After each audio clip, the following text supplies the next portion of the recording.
तो आज की इस वीडियो में देखेंगे 8 ग्रेड अभ्यास पुस्तिका 2023-24 की आपकी न्यू बुक है कक्षा 8 विषय हिंदी। तो चलिए आज की वीडियो में देखेंगे पाठ 18 में है युद्ध गीता। तो चलिए क्वेश्चन की ओर चलते हैं। पहला क्वेश्चन आता है आपका बहुविकल्पीय प्रश्न। क्वेश्चन नंबर पहले में है मरकट शब्द का अर्थ होगा, तो इसमें से जो है आपका सही उत्तर होगा बी नंबर बंदर।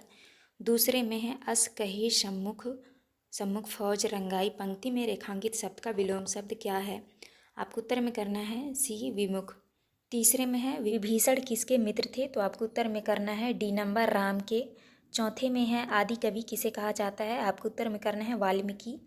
इसके बाद आपका नेक्स्ट क्वेश्चन आता है पाँचवें में है राव नुरथी बिरछ रघुबीरा देखी विभीषण भया अधीरा, मात्राओं की गणना कर बताइए यह कौन सा छंद है? तो आपको उत्तर में लिखना है चौपाई। इसके बाद आपका नेक्स्ट क्वेश्चन आता है रिक्त स्थानों वाले। तो आपको जो है प्रश्न क्रमांक 6 में यहाँ पे भरना है महर्षि वाल्मीकि, 7 में भरना है आपको विभीषण, 8 में भरना है आपको विसर्ग संधि और 9वें में भरना है आपको छंद। इसके बाद 10वें में भरना है आपको उपमा। आप इस तरह भर लीजिएगा। इसके बाद नेक्स्ट आता है आपका अति लघु उत्तरीय प्रश्न। प्रश्न क्रमांक 11 में है तुलसीदास ने अपने ग्रंथों की रचना किसको केंद्र में रखकर की है? आपको उत्तर मिले हैं तुलसीदास जी ने अपने ग्रंथों की रचना श्री रामचंद्र जी को केंद्र में रखकर की है। इसके बाद 12 में श्री राम ने धर्म रथ का सारथी किसे बताया है? आपको उत्तर में करना है श्री राम ने धर्म रथ का सारथी परमात्मा को बताया है। इसके बाद नेक्स्ट आता है क्वेश्चन नंबर 13 में है नाथ ना रथ नहीं तनपद त्राना के ही विधु जितब वीर बलवाना, पंक्ति का अर्थ अपने शब्दों में लिखिए। तो आपको उत्तर में लिखना है विभिक्ता बोले हैं हे नाथ आपके ना रथ है ना तन की रक्षा करने वाला कवच है, वह बलवान रावण किस प्रकार जीता जाएगा? इसके बाद नेक्स्ट आता है आपका 14 में रावण ने युद्ध भूमि में आकर क्या घोषणा की? आपको उत्तर में करना है रावण ने कहा कि हे श्रेष्ठ वीरों आप सभी सुने, आप सभी वानरों और भालुओं के समूह को मसल डालो।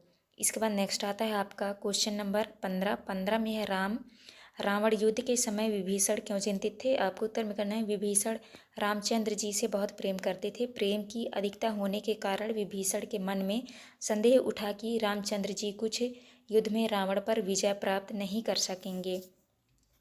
इसके बाद आता है आपका प्रश्न क्रमांक 16 में है चतुरंगिनी सेना से आप क्या समझते हैं? आपको उत्तर में करना है जिस सेना में हस्ती अश्व रथ पद्धति माने जाते हैं उस सेना को चतुरंगिनी सेना कहा जाता है। 17 में सिंह शब्द के दो पर्यायवाची लिखते हुए उनका वाक्य में प्रयोग कीजिए। आपको उत्तर में लिखना है सिंह शेर वनराज। पहला है शेर, तो आपको वाक्य में प्रयोग करना है शेर जंगल का राजा कहलाता है। दूसरा है वनराज, जंगल में सबसे खतरनाक जानवर वनराज है।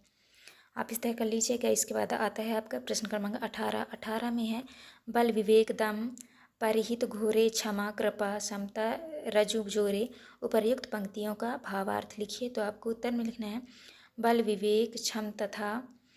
विवेक दम तथा दूसरों की भलाई करने की भावना के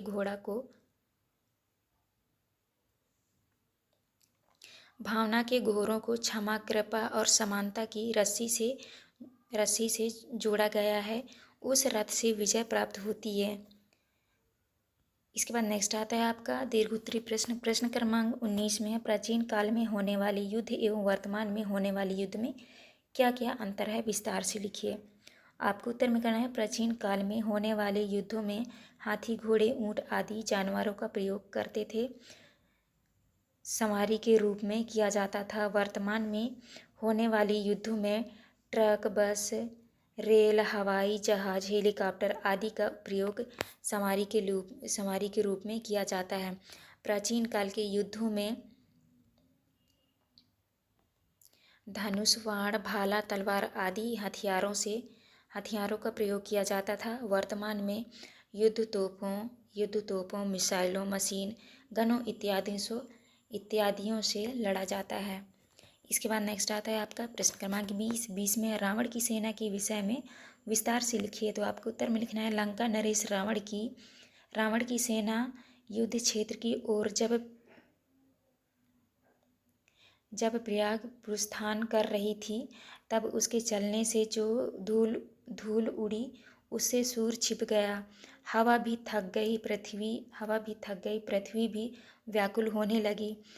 रणभेरी और युद्ध के नगाड़े इस तरह बजने लगे मानो प्रलय के समय के बादल गरजना कर रहे हो।